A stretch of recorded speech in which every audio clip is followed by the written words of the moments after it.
The move to roll back penalty rates is continuing. Later this month, the Fair Work Commission's cut to penalty rates for retail and hospitality workers will be challenged in the federal court. But hairdressers could also see their pay slashed, with their Sunday and public holiday rates on the chopping block. It comes as official figures show wage growth for 10 million private sector workers is stuck at a record low. Here's Sue Lennon.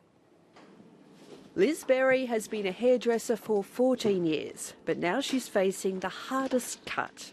Buying a house is out of the question as it is because the wages are so low. Mind you, in 20 years' time, I could go, okay, we have enough to buy it, but if they cut the penalty rates, no. There's no deposit, there's no holiday trip.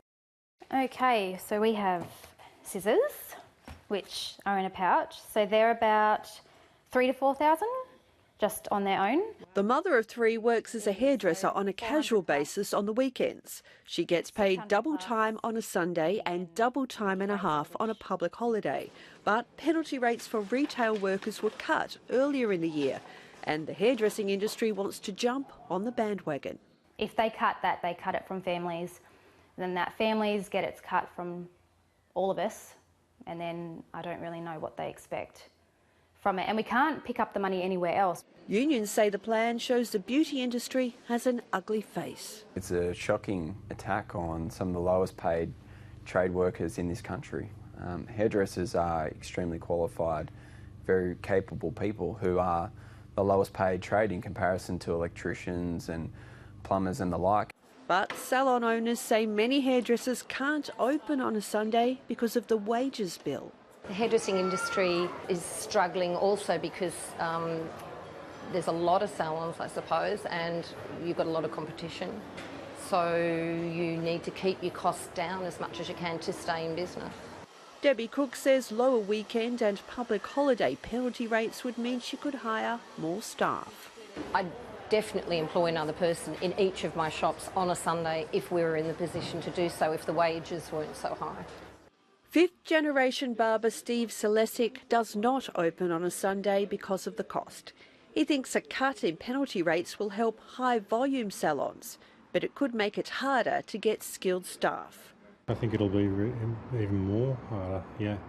I'm finding it very difficult at the moment, like I said, and they're making it difficult for 457 visas now to bring people in. In a statement, Hair and Beauty Australia President Maureen Harding says employers are struggling because of unsustainably high penalty rates. She says they are seeking a modest reduction in rates that reflects the Fair Work Commission's approach to the retail industry. The Commission actually, requested the hair and beauty industry to bring this on to have a look at it. I'm concerned that the outcome will be that workers in this industry will lose their penalty rates. The union says that would mean a qualified hairdresser could lose $85 a week for a Sunday shift and nearly $4,500 a year. That's in an industry where the average annual wage is just $32,000. They're already facing a lot of challenges as it is. There's a lot of dodgy business in the hairdressing industry. And so all of this is in the backdrop of the Hair and Beauty Association going after workers' penalty rates.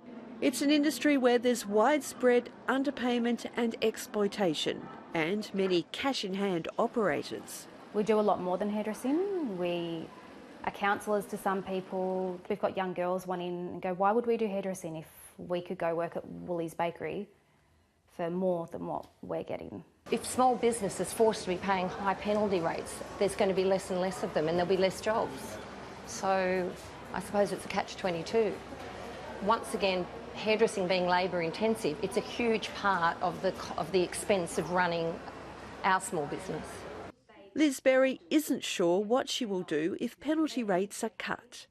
I can't really leave hairdressing either because I've tried, and they say that I'm not qualified enough in any other trade because I'm just a hairdresser. Making life harder for some of Australia's lowest paid workers.